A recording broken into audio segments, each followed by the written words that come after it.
moi, j'ai cru que j'allais perdre mon pote et lui, il est passé à 2 doigts du pire.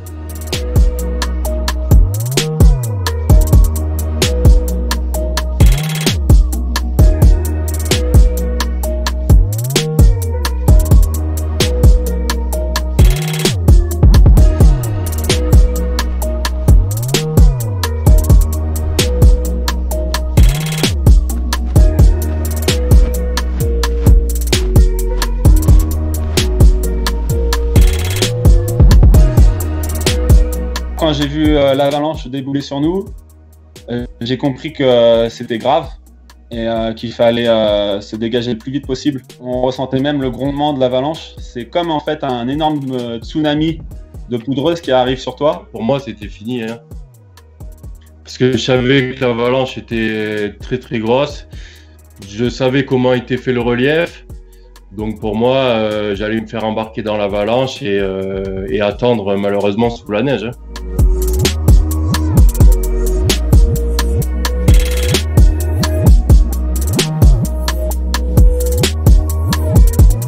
J'ai entendu les cris d'alerte, je lève la tête et là je vois l'avalanche qui arrive sur moi. Donc je redécolle mon aile de kite pour commencer à prendre de la vitesse en sachant que de toute façon l'avalanche allait me rattraper. Et en fait, grâce à l'avalanche qui vient me catapulter en l'air, à peu près une quinzaine de mètres, une grosse partie de l'avalanche donc passe sous mes pieds, je retombe dans l'avalanche et avec beaucoup de chance, je suis arrêté sur le dos face au ciel. Donc là, je fais à peu près 4-5 coups de bras et je me dégage tout seul.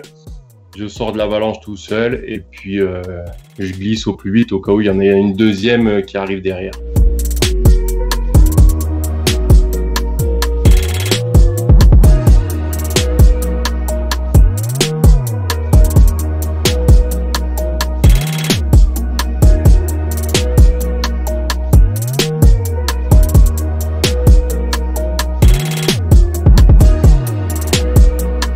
On a beaucoup discuté sur le fait de savoir si c'était bien ou pas de mettre ces images qui peuvent être choquantes en ligne. Finalement, on a décidé de mettre la vidéo en ligne, surtout pour sensibiliser les gens qui viennent en montagne, mais qui ne se rendent pas vraiment compte du risque qu'il peut y avoir par rapport aux avalanches. Si on analyse bien le terrain, si on se renseigne bien sur l'endroit, la montagne, les conditions météo, on diminue le risque d'accident en fait. Le risque, il est plus quand on va dans les pentes raides, quand on s'aventure en haute montagne. Là, il faut connaître un peu, bien se renseigner pour éviter justement de se faire prendre sous une avalanche. Mais sinon, quand vous en faites sur des cols plus ou moins vallonnés, des endroits plus ou moins plats, il n'y a aucun souci. Et il y a beaucoup de spots comme ça en France.